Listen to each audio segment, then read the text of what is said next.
Hong Kong, Kowloon District, November 7th, 1965, Sunday morning. A traditional funeral ceremony hall, two-story building, red pillars, curved tile roof. Inside, the main hall filled with 200 mourners, some sitting on wooden benches, some standing, air thick with incense smoke. Buddhist monks in orange robes chanting sutras, low, rhythmic, continuous. Wooden prayer blocks clicking, bells ringing softly. At the center, a casket, dark wood, ornate carvings.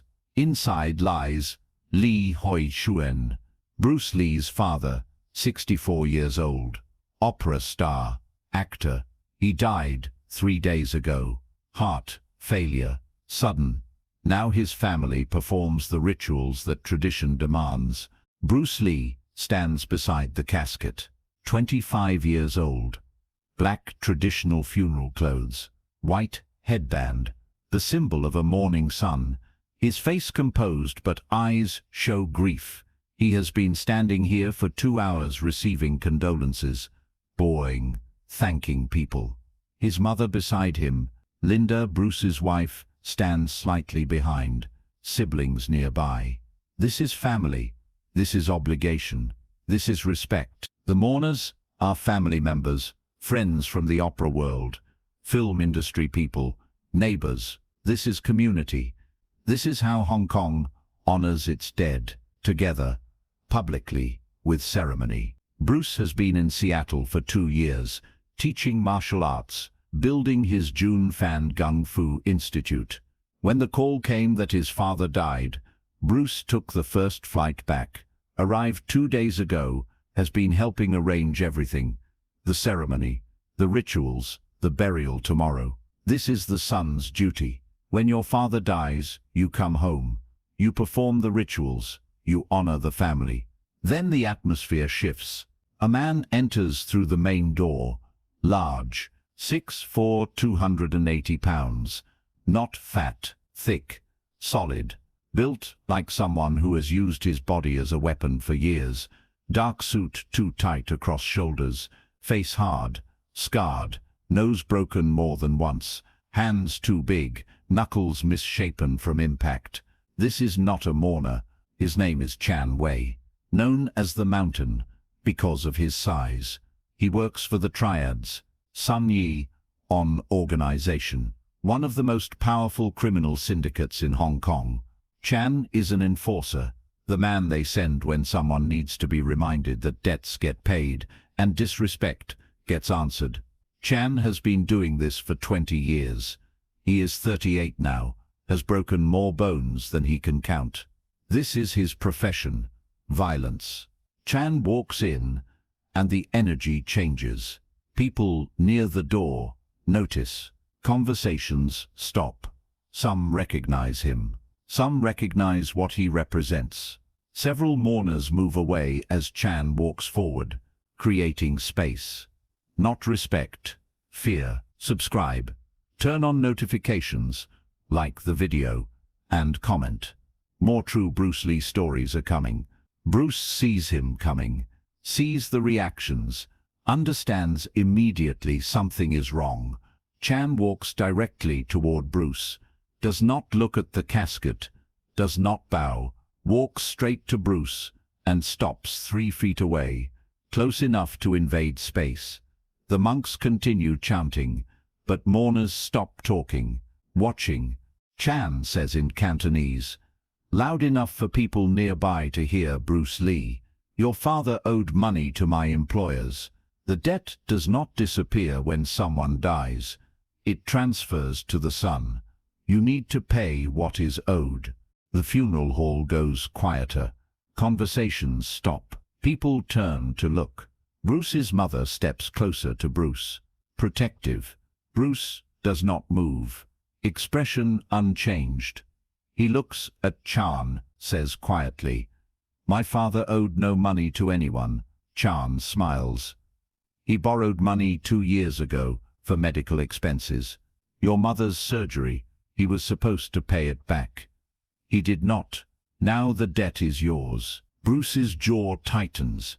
His mother did have surgery 2 years ago. The family paid for it. Bruce sent money from Seattle. Siblings contributed. But it is possible his father borrowed as well. Medical costs in Hong Kong are high. Bruce says, if there was a debt, show me documentation.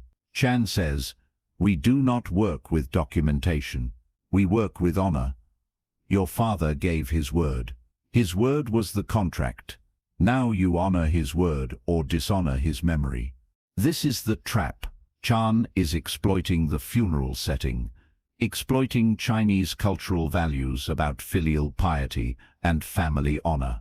If Bruce refuses, Chan will say Bruce is dishonoring his father. If Bruce agrees to pay without proof, he is admitting to a debt that may not exist and opening his family to extortion. If Bruce challenges Chan physically here, at his father's funeral, he violates the most sacred ritual in Chinese tradition. Fighting at a funeral is unthinkable. Bruce is aware of all of this. Chan is aware Bruce is aware. This is not about money. This is about power. This is the Triads demonstrating that even Bruce Lee, even at his father's funeral, is not beyond their reach. Bruce says calmly, how much? Chan says 50,000 Hong Kong dollars, roughly 6,000 US dollars. Not impossible, but not small. Bruce says, I do not have that amount here. Obviously, Chan says, then make arrangements.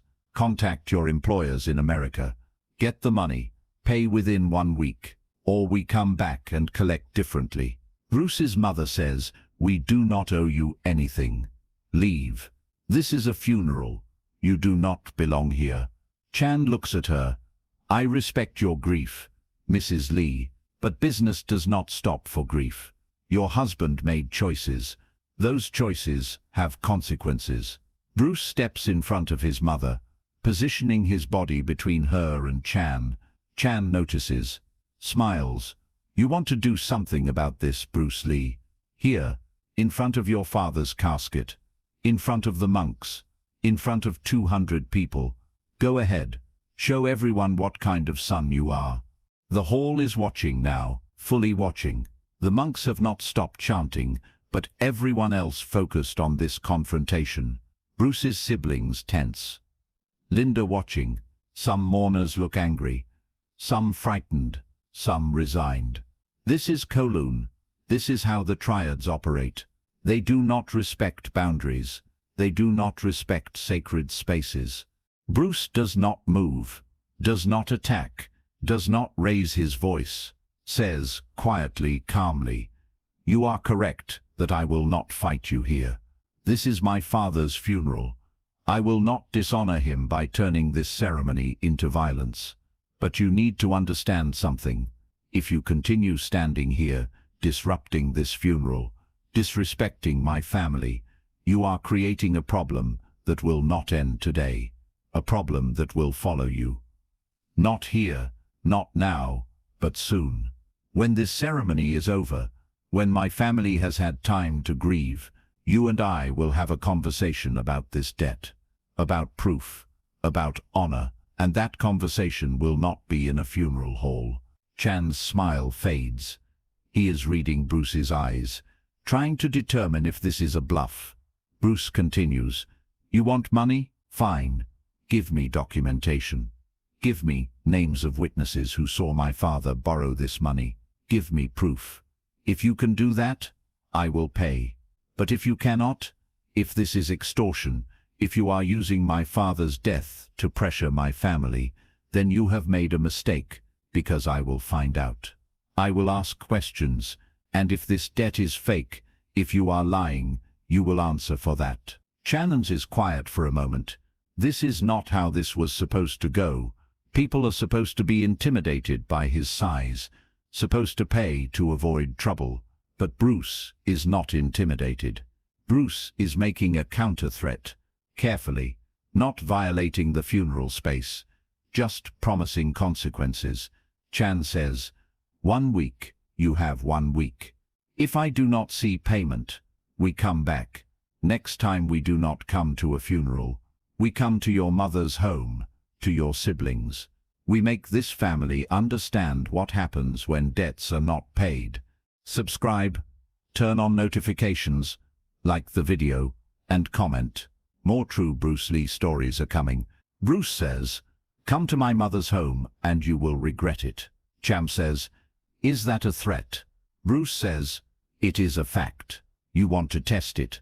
That is your choice. But right now, you need to leave.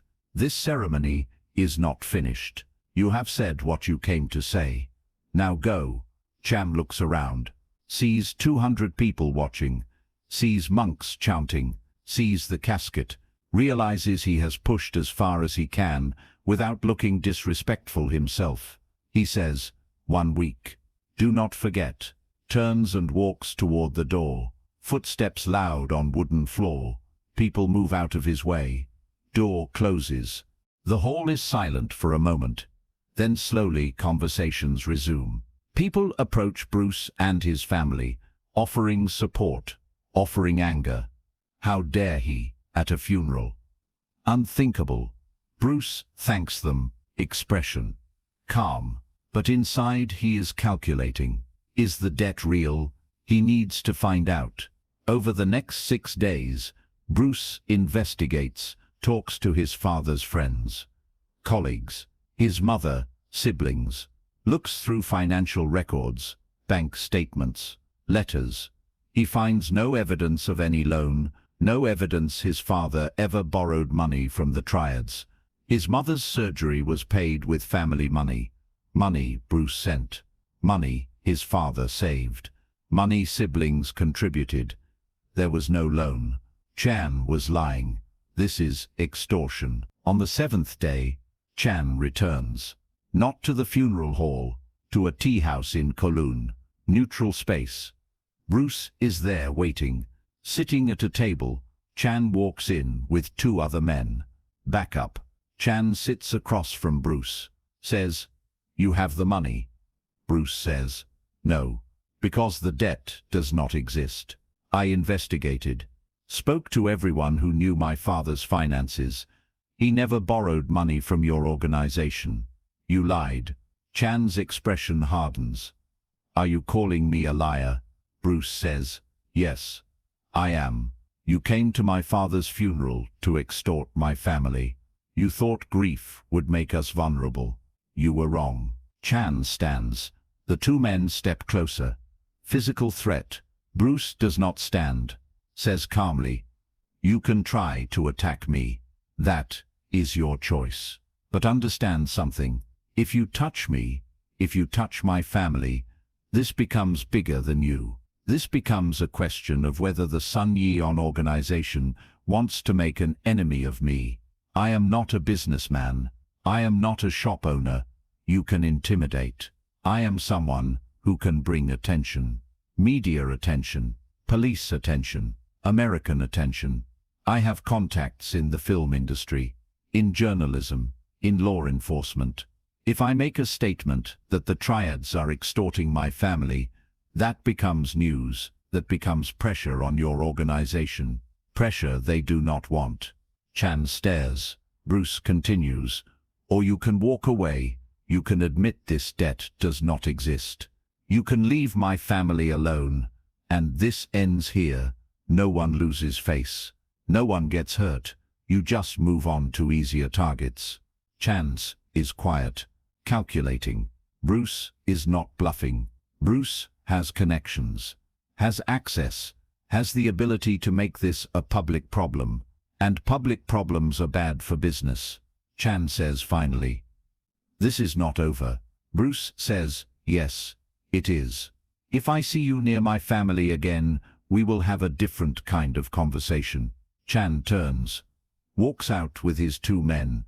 Bruce sits at the table, drinks his tea, waits until they are gone. Bruce never sees Chan again. The Triads leave his family alone, not because they fear Bruce, but because Bruce made it more expensive to continue than to stop. That is the calculation criminal organizations make. Risk versus reward. Bruce increased the risk. made himself more trouble than he was worth. That is how you deal with extortion without violence. You change the math. 6 minutes. 1 funeral, 1 enforcer, 200 witnesses. 1 son who understood that real strength is not about fighting. It is about knowing when not to fight, when to use other leverage. Other tools. Bruce Lee protected his family not by breaking Chan Wei, but by making it clear that breaking his family would cost more than any debt. Subscribe, enable notifications, like the video, and comment below which Bruce Lee moment surprised you most.